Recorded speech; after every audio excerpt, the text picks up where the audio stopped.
यहाँ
एक खौफनाक हादसा पेश आया है।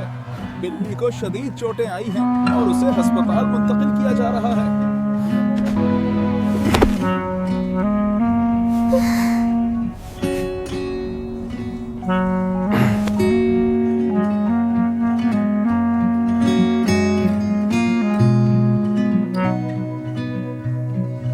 नाज़रीन, अफसोस के साथ कहना पड़ता है कि हमारा प्यारा टॉम अब इस दुनिया में नहीं रहा। एक अलमनाक हादसे ने उसे हमसे छीन लिया।